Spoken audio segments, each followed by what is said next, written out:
Belikna se kaplanu ngasidi thoyem basulakani mahalati aina horga kapali haiduna amuk sawarni ngan betapna chakcharakani haibra charani gari makul amata krisi mawiramni tu paibu baisile thoyem bana oi belik heba chandan nang nahuraga wathi sudan lerabo larik pahamgadaba matamsida Belikna oi choksa hali sudro adu sasupi jabagi doge ngan bana ihaiba asumna ani du sangdana lukha kaloshili aduga Belikna ibemal ki manakta laikri larik ama pairaga aduga thoyambana ngan basang sangna pai Belikna Mama se guli sisa thokse Ibemalna Dali aidi gula jani gula sisani ado guli sana saseba Dali aidi gula hana jani Belik na fana them na suyadre gula jani haiduna ningai tawraga laikre Belik upai leita fridge dagi gula gauta ama laure aduga plate khara haplaga Mama se gula Ibemal harauna chai Belik thamoida Mama nang no wakal tar po mikupto na chai kuina wana ngari nagani ngan bubu mi ama oineba ai mi gi minai ore pasu papa gi ningbadi thungani guli sage Hai ni tanza sida pichau bana pharni khanduna Belik nokmi guli di illi aduga ising pi Ibemal su ising thai ngaki matung Ibemal tumtakre Belik dapna amungda thangatuli pali aduga larik pakre nganba larik sum parambadagi mama bu ningsulaktuna tapna hugatli thoyambana khoiduno mama yingluge Tumurubane Nganba tapna mupamkre aduga laik tupaki thoyembadi warduna hippaga laikre Beliksu sofaduda tumkre Nganba hanatuni yengdabi sumpai thawai changna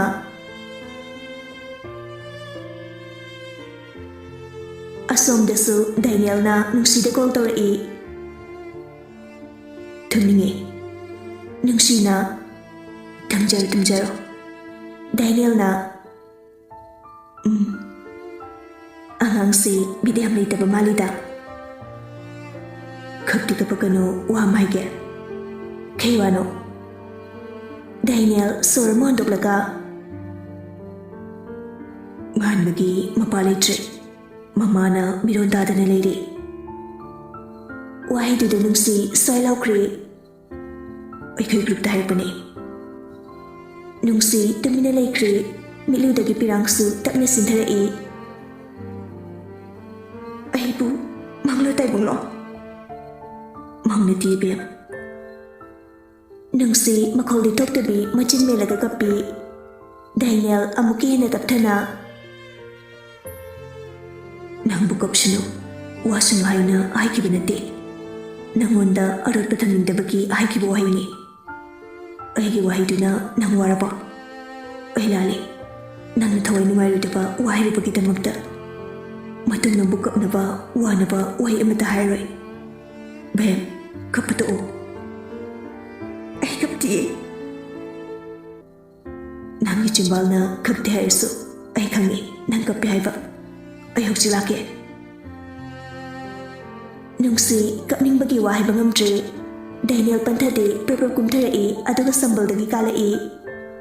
Nungsi mamai kumduna kaplaga leirami Dynal tapna changduna mathada thamkre aduga makokta tapna nanthaduna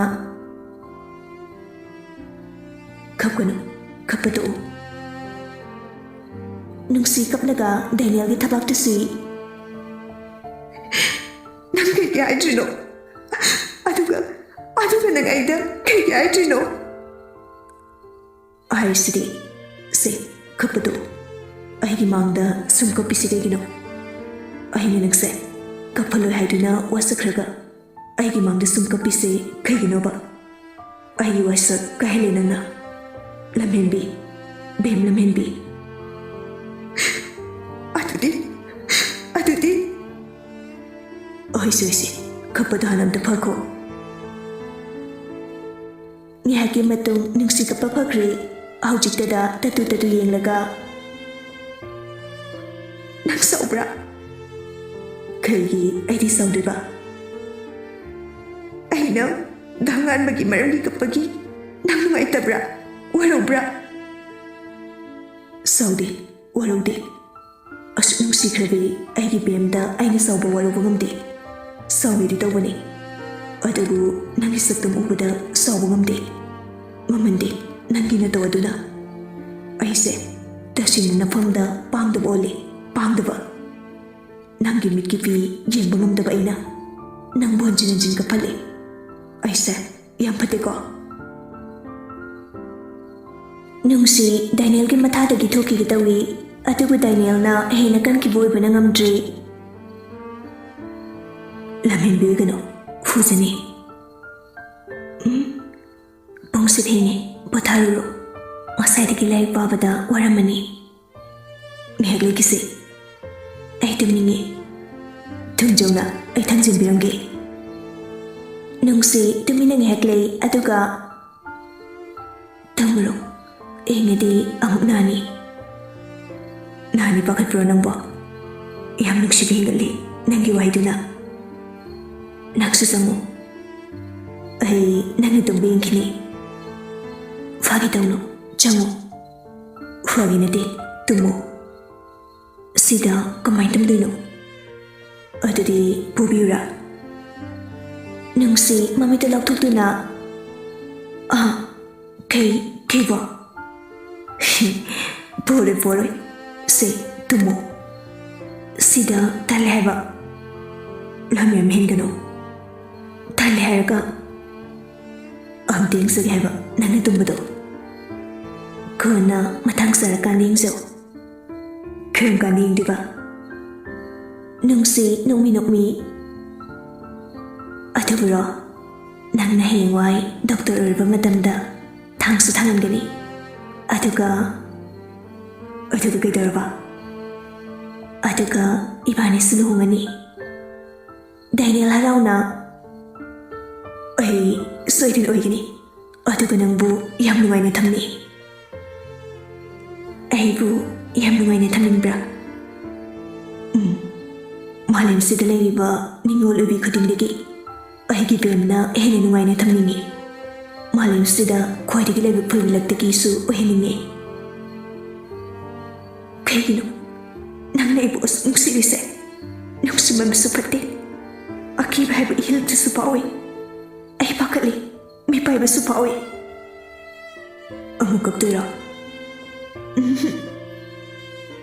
ꯐꯔꯁꯦ, ꯀꯞꯂꯅꯨ, ꯇꯨꯝꯃꯨꯔꯣ ꯆꯣ꯫ ꯅꯪꯁꯨ ꯇꯨꯝꯃꯨꯔꯣꯀꯣ? ꯍꯣꯏ, ꯑꯁꯦꯡꯀꯤ ꯅꯪ ꯇꯨꯝꯀꯣ? ꯍꯣꯏꯕ꯫ ꯑꯃꯨꯛ ꯁꯣꯔꯤꯅꯦꯅ ꯑꯩ ꯇꯨꯝꯕ ꯌꯦꯡꯗ꯭ꯔꯦ ꯍꯥꯏꯗꯨꯅ ꯁꯤꯗ ꯂꯦꯞꯄꯒ ꯂꯩꯔꯝꯃꯗꯤ? ꯗꯥꯏꯅꯦꯜ ꯇꯞꯅ ꯅꯨꯡꯁꯤꯒꯤ ꯃꯃꯥꯏꯗ ꯄꯥꯏꯗꯨꯅ ꯑꯁꯦꯡꯕ ꯄ꯭ꯔꯣꯃꯤꯁ, ꯑꯩ ꯆꯠꯂꯅꯤ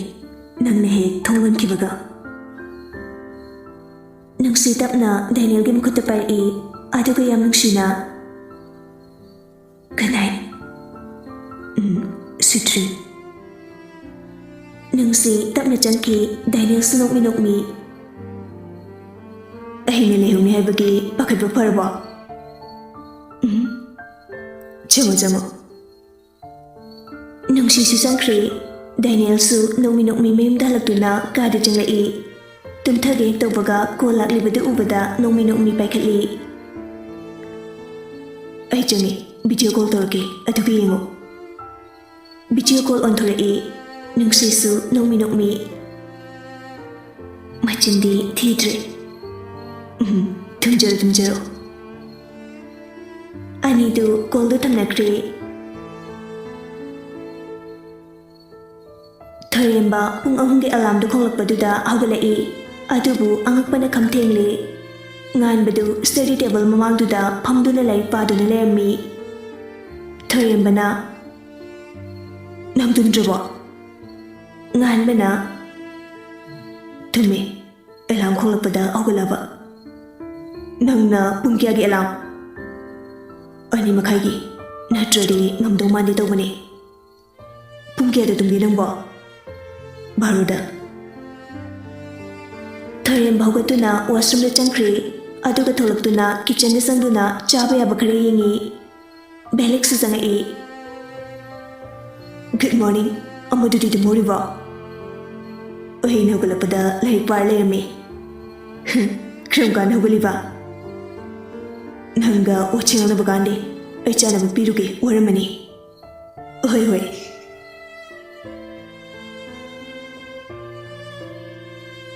Exam satlamdaidu nganba mamabu khoiram bachanglai Mama necha sesirukige IBM halsu khangaudana makukta khangbai pai mataududa nganba rauna Mama IBM hal karisukumlakte nganba pirang thangna momonoklai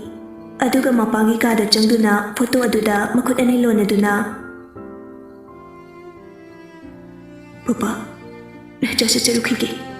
mai papo ijage ko Asi haiga maraibak ahum nagatli Papa nahan makai orabadi Thoiba phochin iramu haragadabani ko Adubu ngasidi wai amata swarakti Tuminna nongmi adum lai Belik tapna Bye Saroi lawe Nganba mapidu sasataitu Mapanda ngoi school gi oja makai ngaiduna lerami oja singdu ubada nganba makhong sokna khorami Sanatombagi marup aduna Thoiba nangi papa leitrusu aikhoi myam leri karisu khanganu ko nganba kaplaga ahal adubu koli Papa ai bu Thoiba aina kaudaba Kyam kuire Papa nang kada leruge Tasing nanganba Sanatongba buning singlure Nupa sibu mapani khankre Papa Mayamdu mapitay thokne Sanatongbagi marup aduna Thoiba khakunu phate Se Papa na manggol pirabani ichagi damakta Khunglo pulogdana mai pakpo oiro ko Papa, ay